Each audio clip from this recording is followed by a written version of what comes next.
প্রত্যেক যুগে যুগে আসমানি কিতাব এসেছে, তাওরাত, জাবুর, ইনজিল, কোরআন এসেছে। আগেকার আসমানি কিতাবগুলো কি এখন চলবে না চলবে না? আগেকার আসমানি কিতাবগুলো কি এখন চলবে না চলবে না? যখন থেকে নবী মুহাম্মদ সাল্লাল্লাহু আলাইহি ওয়াসাল্লাম নবী হয়েছেন এবং তার উপরে কোরআন নাজিল হয়েছে, এখান থেকে নিয়ে কিয়ামত পর্যন্ত অন্য কোনো আসমানি কিতাব কেউ মানলে কি চলবে না চলবে না? এ বিষয়ে নবী সাল্লাল্লাহু আলাইহি ওয়াসাল্লামের একটা হাদিস বলি, তারপর সামনে যাই। একদিন নবী সাল্লাল্লাহু আলাইহি ওয়াসাল্লামের সামনে উমর রাদিয়াল্লাহু আনহু বসে আছেন। কে বসে আছেন? উমর রাদিয়াল্লাহু আনহুর নাম তো জানেন, ইসলামের দ্বিতীয় খলিফা। নবীজিকে বলছেন যে তাওরাতে কিছু সুন্দর কথা আছে ইয়া রাসূলুল্লাহ। এই কথা বা এই স্টেটমেন্ট শোনার সাথে সাথে নবী সাল্লাল্লাহু আলাইহি ওয়াসাল্লামের চোখ মুখ রাগে লাল হয়ে গেল। হাদিসটা মিশকাতে আছে। রাগে লাল হয়ে নবী সাল্লাল্লাহু আলাইহি ওয়াসাল্লাম বলছেন যে ইয়া ওমর, হে ওমর, তুমি আমার সামনে তাওরাত পড়ছো? জেনে রাখো, লাউ কানা মূসা হাইয়ান, যদি মূসা আলাইহিস সালাম এখন জীবিত থাকতো। তাওরাত কার উপর নাজিল হয়েছে? মূসা। তাওরাত পড়ছো আমার সামনে, তাওরাত যার উপর নাজিল হয়েছে সেই মূসা আলাইহিস সালাম যদি জীবিত থাকতো এখন, ফাত্তাবা'তুমুহু, আর তোমরা আমাকে বাদ দিয়ে তার অনুসরণ করতে, ওয়া তারাকতুমুনি, আমাকে ছেড়ে দিতে, লা দালালতুম আন সাওয়াইস সাবিল, তাহলে তোমরা অবশ্যই পথভ্রষ্ট হয়ে যেতে।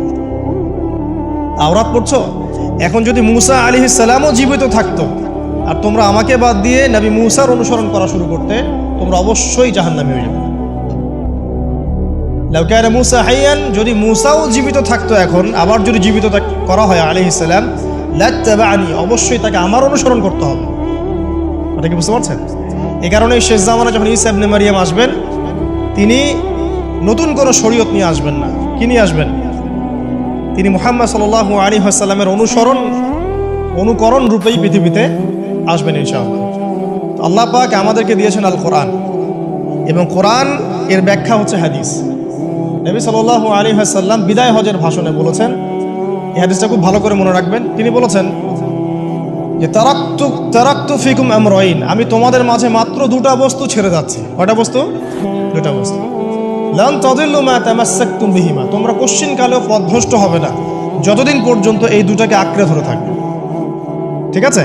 তোমরা কোশ্চিনকালেও পথভ্রষ্ট হবে না যতদিন পর্যন্ত এই দুটাকে তোমরা শক্ত করে আঁকড়ে ধরে থাকবে। অন্য হাদিসে আছে দাঁতের মাড়ি দিয়ে কামড়ে থাকবে। আপনি সামনের দাঁত দিয়ে কিছু কামড়াতে গেলে কিন্তু টান দিলে ছিঁড়ে যাবে, যাবে না? দাঁতের মাড়ি দিয়ে যদি শক্ত করে ধরেন, এত সহজে কিন্তু টান দিলে ছিঁড়বে না। এই জন্য নবীজি বলছেন সাল্লাল্লাহু আলাইহি ওয়াসাল্লাম, দাঁতের মাড়ি দিয়ে কামড়ে ধরে থাকবে কোরআন এবং সুন্নাহ। সেই দুটো বস্তু কি? নবী সাল্লাল্লাহু আলাইহি ওয়াসাল্লাম বলছেন, একটা হচ্ছে কিতাব আল্লাহ, আল্লাহ পাকের কিতাব, মানে কি? আল কোরআন, ওয়া সুন্নতি নবীহি, মানে নবীর সুন্নাত, অর্থাৎ হাদিসগুলো। কোরআন এবং সুন্নাহ মিলে ইসলাম। এই ইসলামটাই হচ্ছে আল্লাহ রাব্বুল আলামিনের মনোনীত সর্বশেষ দিন, সর্বশেষ টেস্টিমেন্ট। মানে আদম আলাইহিস সালামও তো মুসলিম ছিলেন, নূহ আলাইহিস সালামও মুসলিম ছিলেন, ঈসা আলাইহিস সালাম, মূসা আলাইহিস সালাম, ইব্রাহিম আলাইহিস সালাম, এই যে লক্ষ লক্ষ নবী রাসূল, তারা মুসলিম ছিলেন না? সবাই মুসলিম ছিলেন, কিন্তু সর্বশেষ যে বিধিবিধানগুলো আল্লাহর পক্ষ থেকে এসেছে সেটা কি? কোরআন এবং সুন্নাহ এবং ইসলামের এই নতুন রূপটা, সর্বস্বীকৃত সর্বনতুন যে রূপটা, এটা কিয়ামত পর্যন্ত থাকবে ইনশাআল্লাহ। তো ইসলাম চির প্রাচীন এবং চির নতুন, চির আধুনিক। আমরা কি বুঝাতে পারছি? এখন এই ইসলামটা কি পরিবর্তনযোগ্য? উত্তর না। আল্লাহ পাক সূরা মাইদা 3 নম্বর আয়াতে বলছেন, আল ইয়াউমা আকমালতু লাকুম দীনাকুম ওয়া আতমামতু আলাইকুম নি'মাতি ওয়া রাদিতু লাকুমুল ইসলাম দীনা। আল্লাহ পাক বলছেন, আজকে আমি তোমাদের উপরে দ্বীন ইসলামকে পরিপূর্ণ করে দিলাম। পরিপূর্ণ করে দেওয়ার অর্থ হচ্ছে এখানে সংযোজন বিয়োজনের কোনো সুযোগ নাই।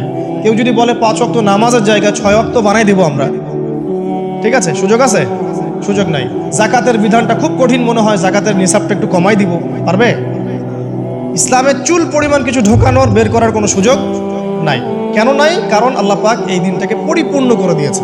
আল ইয়াউমা আকমালতু লাকুম দীনাকুম, দিনটাকে কামেল করেছে। কামেল মানে, কামেল পাস মানে কি? সার্টিফিকেট পাইছে পরিপূর্ণ, তাই না? সার্টিফিকেট সব কিছু না, জ্ঞান সব কিছু। এবং এই জ্ঞান শুধুমাত্র বই পড়ে অর্জিত হবে এমনও নয়। জ্ঞান আসে কার পক্ষ থেকে? আল্লাহর পক্ষ থেকে। এটা মনে রাখবেন, জ্ঞান আল্লাহর পক্ষ থেকে আসে।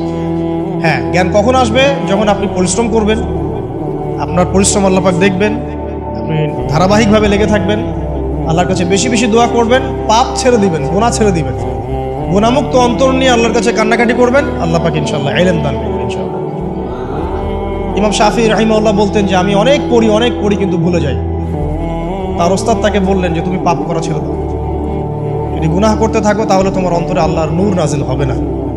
ঠিক আছে, গুনাহ মুক্ত অন্তর নিয়ে ইলম চর্চা করতে হয়। আল্লাহ পাক তৌফিক দান করুন। আর ইলম অর্জন করে যদি অহংকার আর হিংসা চলে আসে তাহলে সেই ইলম হবে শয়তানের ইলম। শয়তান প্রচণ্ড আলেম ছিল, কিন্তু ইবলিস কি ছিল? আলেম ছিল। সে কিন্তু আলেম আর আবেদ ছিল, সে ইলম অনেক অর্জন করেছিল এবং আল্লাহ পাকের প্রচুর ইবাদত করত, কিন্তু তারপরেও কেন সে জাহান্নামী হলো? কারণ একটাই, আবা ওয়াস্তাকবারা, সে উদ্ধত হয়েছিল, অহংকার করেছিল। ইসলাম পরিপূর্ণ, এখানে সংযোজন বিয়োজনের কোনো সুযোগ নাই। এখন ইসলাম ছাড়া অন্য কোনো দিন মানলে কি হবে কিনা? আল্লাহ পাক সূরা আলী ইমরানের মধ্যেই বলছেন, ওয়ামান ইয়াবতাগি গায়রাল ইসলামি দীনান ফালা ইউকবাল মিনহু, কেউ যদি ইসলাম ছাড়া, এই পরিপূর্ণ দিনটা ছাড়া অন্য কোনো জীবন ব্যবস্থা তালাশ করে, তার পক্ষ থেকে কোশ্চিন কালেও কোনো আমল কবুল করা হবে না। কার কথা? আল্লাহর কথা। একটা জায়গায় আমি ফোকাস করি যে দিন পালন করতে গিয়ে সবচেয়ে বড় চ্যালেঞ্জটা হচ্ছে, সেটা হচ্ছে আল্লাহকে পাওয়া। কি করা? যে আল্লাহর কাছ থেকে আমরা এসেছি, সেই আল্লাহকে দুনিয়াতে এবং আখিরাতে পাওয়া, এটাই চ্যালেঞ্জ। আল্লাহকে যে ব্যক্তি পেয়েছে সে দুনিয়ার সব পেয়ে গেছে। আল্লাহকে যে পায় নাই সে আসলে কিছুই পায় নাই, ইহকাল পরকালের কিছুই পায় না। এখন আমরা আল্লাহকে পাবো কিভাবে? এটা বড় প্রশ্ন না? যে আল্লাহর কাছ থেকে, যে জান্নাত থেকে আমরা পৃথিবীতে চলে আসলাম, সেই জান্নাতে যেতে হলে তো আমাকে আল্লাহকে পেতে হবে। আল্লাহকে পেতে হলে আমার কি কি করণীয়?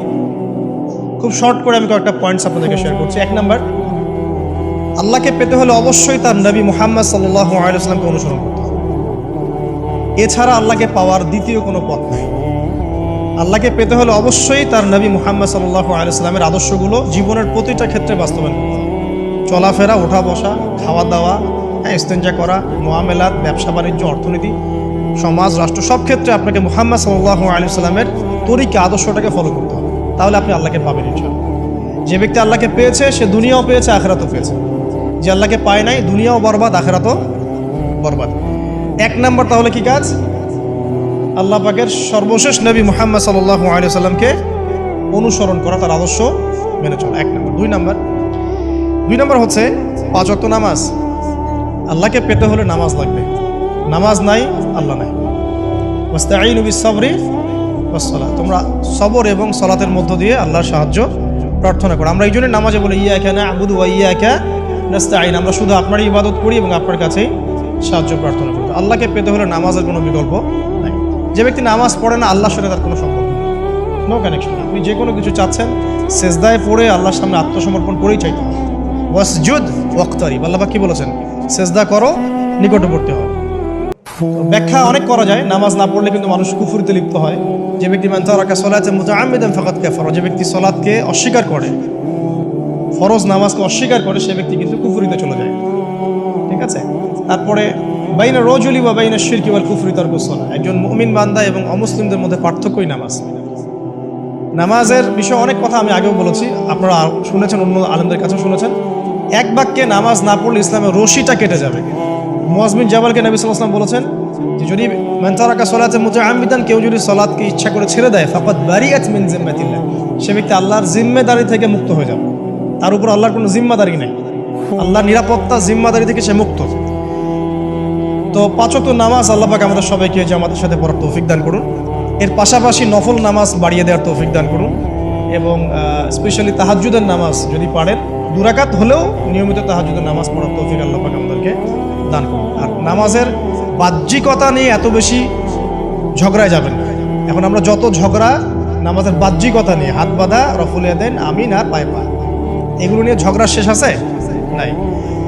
ইসলামের বিরোধী শক্তিরা হাত ভেঙে ফেলার পায়তারা করে ফেলেছে অলরেডি। হাতই না থাকলে আপনি বাঁধবেন কোথায়? মনে করেন আপনার হাতই নাই, বাঁধবেন কি উপরে না নিচে? এই হাত তো ভেঙে ফেলার পায়তারা করা হয়েছে। এখন আপনি পড়ে আছেন বাঁধার কোন জায়গায় বাঁধবেন সেটা নিয়ে, অথচ পুরো বৈশ্বিক চক্রান্ত মুসলিমদের বিরুদ্ধে হাতটাই ভেঙে ফেলে দিবে। বাঁধবি কোথায় হাত? তারপর দেখব। এটা আমরা বুঝতে পারি না। এটা বোঝার জন্য যে জ্ঞান, ইলম, নূর দরকার, তা তো নাই আমাদের মধ্যে। এই জন্য আপোষের ঝগড়া নিয়ে পড়ে আছে। যে ছোটোখাটো যে ইখতিলাফি মাসআলাগুলো চলে আসছে দীর্ঘদিন থেকে, এগুলোর কোনো সমাধানে আসতে পারবে না কিন্তু কেউ। পক্ষে বিপক্ষে কথা চলতেই থাকবে কিয়ামত পর্যন্ত। ওইগুলো নিয়ে আমরা ব্যস্ত আছি। তো আমি রিকোয়েস্ট করবো নামাজের আধ্যাত্মিকত্বের দিকে ফোকাস করুন।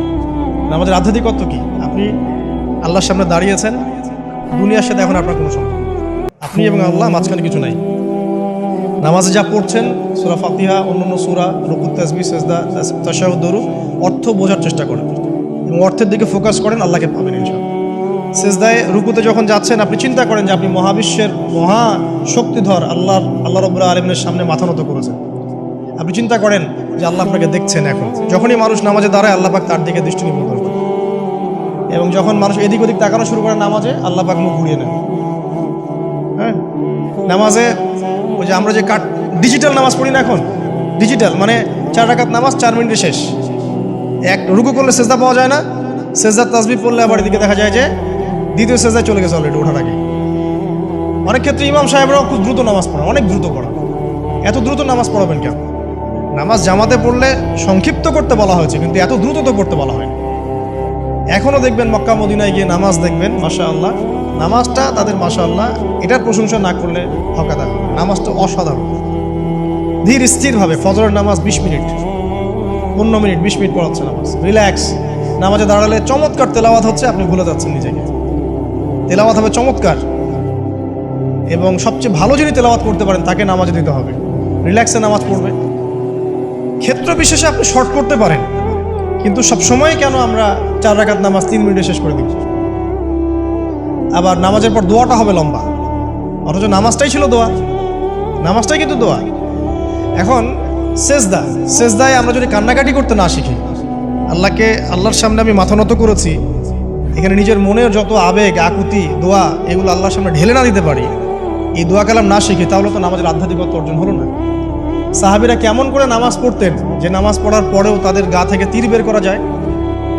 কিভাবে তারা নামাজ পড়তেন? তাহলে নবী সাল্লাল্লাহু আলাইহি ওয়াসাল্লাম কিভাবে নামাজ পড়তেন যে নামাজ পড়ার ফলে তার পা মোবারক ফুলে যাইত? 1 রাকাতে তিনি 4 পারা কোরআন তেলাওয়াত করতে পারলেন কিভাবে?